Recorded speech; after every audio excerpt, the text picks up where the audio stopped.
On the 28th of September 1943, the orders from Hitler had just arrived. At 9 p.m. sharp on the 1st of October, the rounding up of the Jews of Copenhagen was to begin. The very next day, Jewish-born physicist Niels Bohr, one of the fathers of quantum mechanics, found himself with dirty hands and knees on a crowded boat, fleeing to Stockholm. Welcome to this series of the podcast in which we will be listening to stories and interviews with experts about the quantum world. In this first episode, we will follow the story of physicist Niels Bohr, one of the fathers of quantum mechanics, who had to escape the Nazis during World War II and was an ethical side to the worldwide nuclear weapons program. In episode 2, I speak with a contributor to the Scientific American, an author and science communicator, to discuss one of the most unexplained parts of the quantum world, known as quantum entanglement, or, as was coined by Einstein, spooky action at a distance. Lastly, on episode 3, I speak with an expert on quantum computing in hopes of clearing up the fact from the fiction and increasing our understanding on the huge influence this powerful computing tool could have. If you enjoyed what you listened to or have any feedback, or if you just want to say hello, please help out by visiting The Blunt Report on social media, giving a rating, or even telling a friend about what you listened to. The podcast is available on all platforms, including video podcasts on YouTube, or can be found at thebluntreport.com.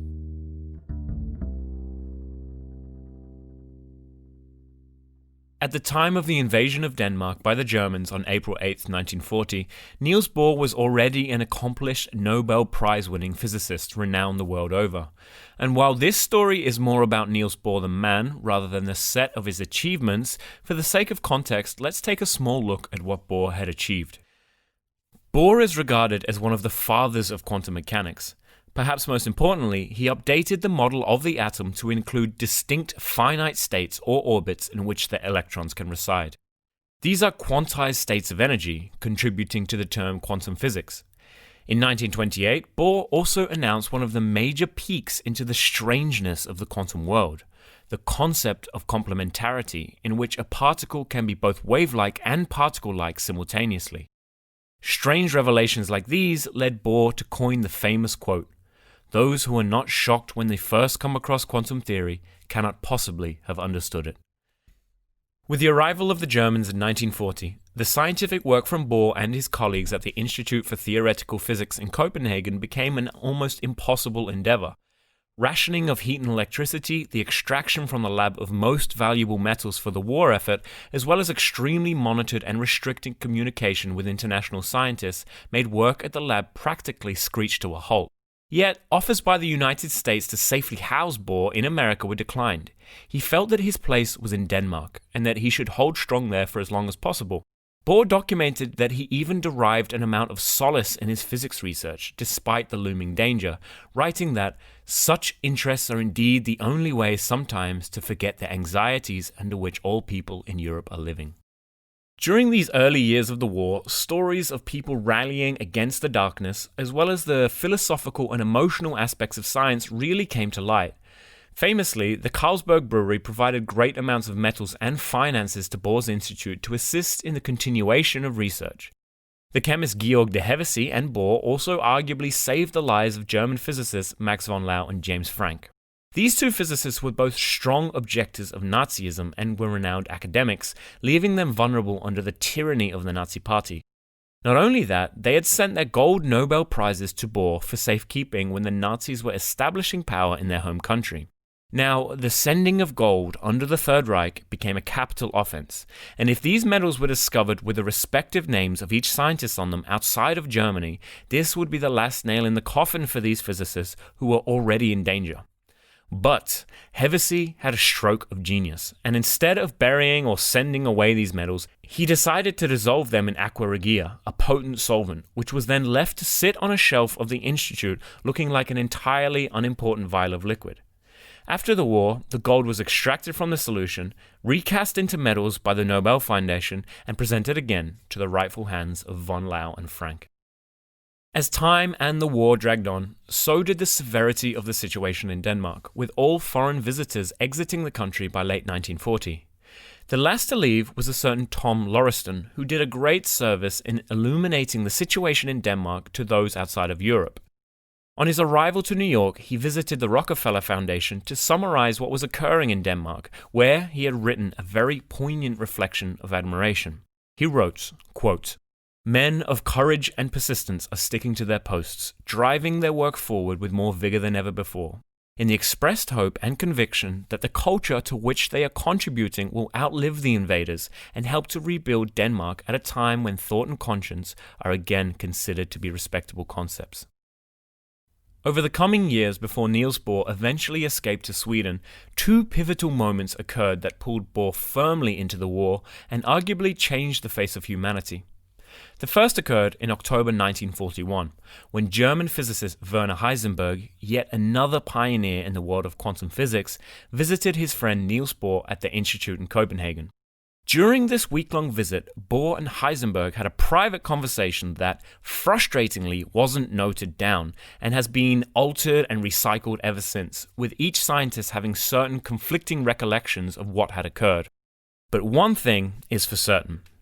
These two physicists, who knew so much about the quantum world, discussed the feasibility of making a weapon from atomic energy. The next moment came later, in 1943, when a letter from England arrived in a style that is a testament to the secrecy that was necessary during the World War II military campaigns. A Danish freedom fighter by the name of Volmer Geith visited Bohr, asking if Bohr would be willing to receive a message from England. Only then, after confirmation and when Geith returned the signal to England, would a message then be sent. The message itself was written on microfilm the size of a pinhead, hidden within a hollow section of a key attached to other keys. Then, after that, Geith had to copy the content of the microfilm onto paper with equipment that yet another specially qualified courier from Stockholm had to bring. This letter contained details of an operation codenamed 213, which planned to evacuate Bohr from Denmark to have complete free reign of research at the University of Liverpool. Bohr's reply was sent in equally glitzy fashion. The message was reduced down to a size of 2 by 3 millimeters, then wrapped in metal foil, handed to a courier who then went to a dentist who inserted the message into one of the courier's hollow teeth, which was lastly covered with a filling.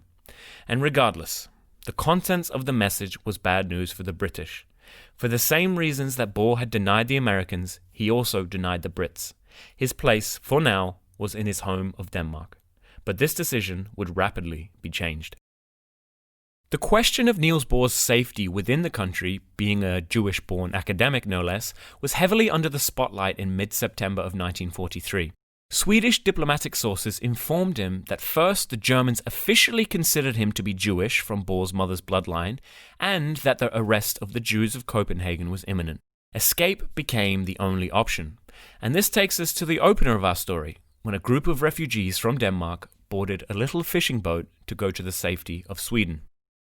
Very soon after Bohr's arrival in Sweden, the Brits were notified, and Bohr's transportation to London was organized in quick succession. Funnily, and perhaps frighteningly for those involved, the plane that was supposed to transport Bohr had an engine malfunction and had to land again soon after takeoff. Now, at this time, Sweden was far from a safe haven, and as Bohr was supposed to be on the faraway shores of England by now, all security measures and personnel had been dismissed. This led to a very unsecure night in Sweden, before a second plane could be organized. Volmer Geith, the very same resistance fighter who delivered a message to Bohr initially, was tasked with keeping watch over Bohr for that one uncertain night. All was fine until the early hours of the morning. Soft footfalls were heard outside on the steps as someone was approaching the door. With a revolver in one hand and, maybe a little hilariously, a heavy candlestick in the other hand, Geith was ready to face whatever was incoming. At that moment, and to the relief of Geith, the morning newspaper dropped through the mail slot and an old lady could be seen outside the window in felt shoes to not wake her customers, shuffling away. The next departure was more of a success, but also not without its issues. It was noted that Bohr talked nervously before the flight in the British bomber and potentially didn't listen to the pilot's advice. For safety, the plane had to fly to very high altitudes over occupied parts of the continent to avoid detection, while Bohr was lying in the bomb bay away from the main cabin to avoid any possible capture. They flew so high that it became necessary to use oxygen masks, and the pilot intercommed to Bohr to do so. There was no reply. The pilot rapidly took the plane back down closer to sea level, and when the plane finally landed on British soil, Bohr didn't have much recollection and had noticed he had slept most of the journey, likely due to a lack of oxygen. Bohr's time on British soil marked the real beginning of his involvement in the weaponization of nuclear energy. At this moment, he had already had conversations with both Heisenberg and Oppenheimer, Oppenheimer being the director of the Manhattan Project at the Los Alamos lab during the development of the atomic bomb. But now, Bohr learned of the Anglo-American joint venture of nuclear development and even became the scientific advisor to Tube Alloys, the British nuclear weapons research and development program. With this role, he would move to the United States to oversee the scientific venture.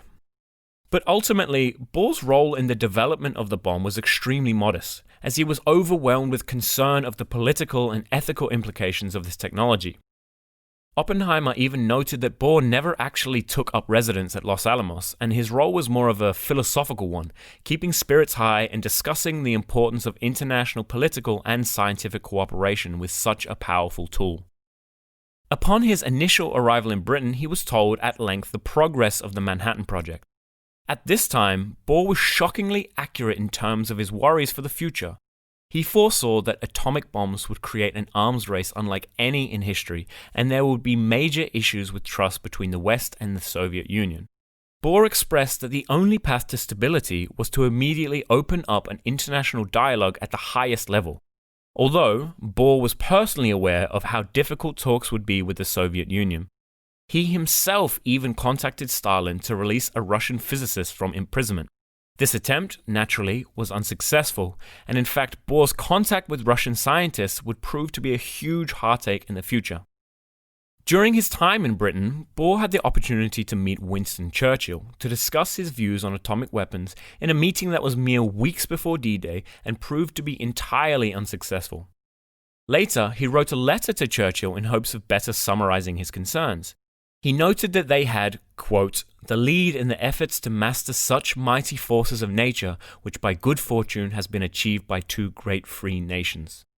But he also warned that these achievements need to, quote, best be turned to lasting advantage for the cause of freedom and world security. Bohr's efforts, however, had failed, and although he had a much more successful meeting with Churchill's counterpart, then President of the United States Theodore Roosevelt, who even said that Bohr was one of the most interesting men he had ever met, it was clear that Bohr had gotten absolutely nowhere.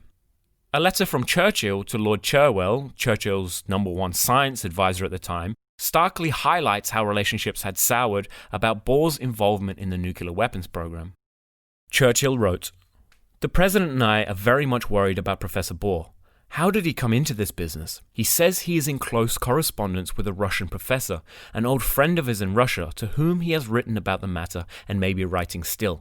The Russian professor has urged him to go to Russia in order to discuss matters. What is all this about? It seems to me Bohr ought to be confined, or at any rate made to see that he is very near the edge of mortal crimes. I had not visualized any of this before, though I did not like the man when you showed him to me with his hair all over his head at Downing Street. Let me have by return your views about this man. I do not like it at all." Niels Bohr was not alone in this concern, though. In December of 1944, he received a very special letter from another European, one Albert Einstein. Einstein noted at length how alarmed he was with the progress of nuclear weapons and how he foresaw worse wars than ever before.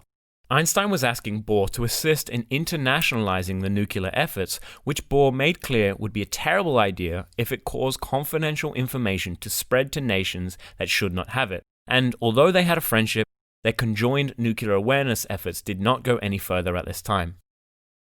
Niels Bohr's dream of open dialogues, international cooperation, and a pursuit of peace in the face of incredible power had run its course for now.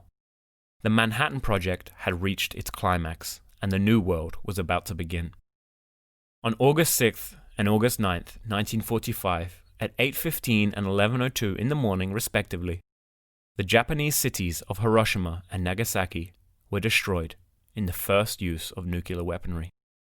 Our story, for now, is drawing to a close, and happily, after the war, Bohr was able to return home to his beloved Denmark, riding a bike to his institute just like old times. He went on to make some more incredible contributions to the world of science, as well as the ethics and bravery that he stood for. Immediately after the flattening of the two Japanese cities, Bohr continued his efforts at warning the world of the immense political and ethical questions these weapons posed. A mere 2 days after the destruction of Nagasaki, Bohr published an article in the Times of London calling for international collaboration. This letter is an eloquent and powerful reflection of the heartache and fear that Bohr, as well as many other scientists worldwide, had within. And it is a perfect way to finish this podcast. The formidable power of destruction which has come within reach of man may become a mortal menace unless human society can adjust itself to the exigencies of the situation. Civilization is presented with a challenge more serious perhaps than ever before. We have reached the stage where the degree of security offered to the citizens of a nation by collective defense measures is entirely insufficient. No control can be effective without free access to full scientific information and the granting of the opportunity of international supervision of all undertakings which, unless regulated, might become a source of disaster. The contribution which an agreement about this vital matter would make can hardly be exaggerated. If you enjoyed what you listened to or have any feedback, or if you just want to say hello, please help out by visiting The Blunt Report on social media, giving a rating, or even telling a friend about what you listened to. The podcast is available on all platforms, including video podcasts on YouTube, or can be found at thebluntReport.com.